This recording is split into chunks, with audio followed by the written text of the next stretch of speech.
So today we're going to be reading the construction and the furniture of the temple. Just like you got your house, how it's built, you got the furniture that goes in it so you can sit and be comfortable. They have the same thing for the temple. They have the stuff that had to go in it. Okay? So, moreover, he made a bronze altar. 20 cubits was its length. Now, I'm not sure how much a cubit is. If anybody knows, let me know. 20 cubits its width and 10 cubits its height.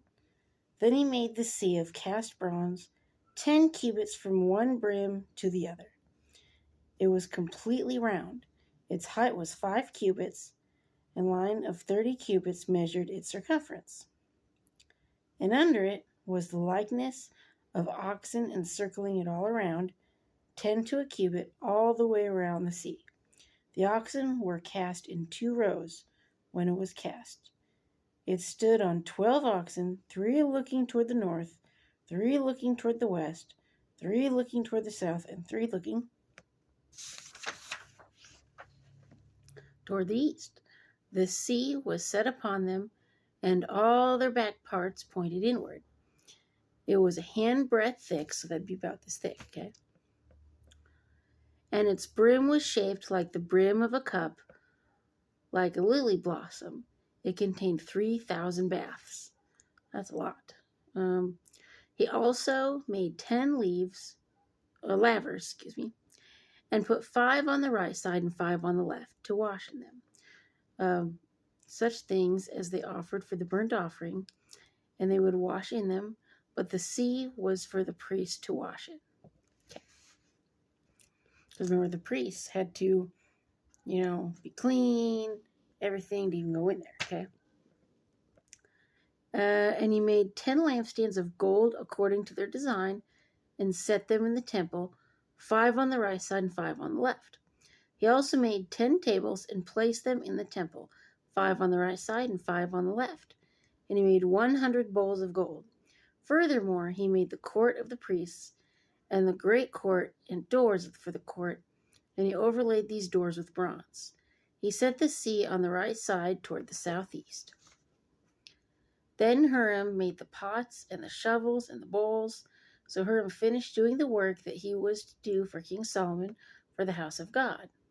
The 2 pillars and the bowl-shaped capitals that were on top of the 2 pillars, the 2 networks covering the 2 bowl-shaped capitals, which were on top of the pillars, 400 pomegranates for 2 networks, 2 rows of pomegranates for each network, to cover the 2 bowl-shaped capitals that were on the pillars.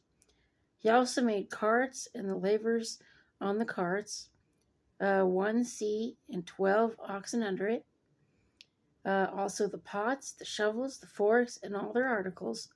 Huram, his master of craftsmen, made of burnished bronze for King Solomon for the house of the Lord.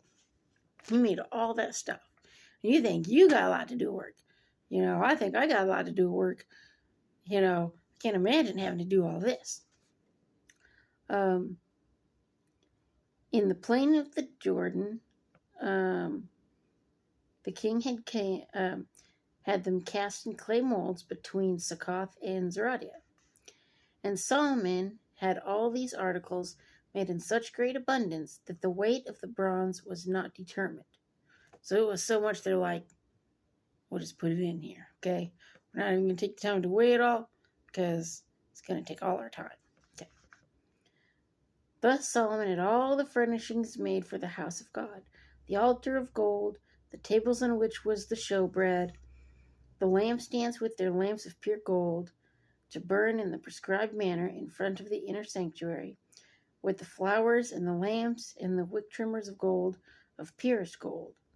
The trimmers, the bowls, the ladles, the censers of pure gold. As for the entry of the sanctuary, its inner doors to the most holy place, and the doors of the main hall of the temple were gold. So everything was gold, okay? This was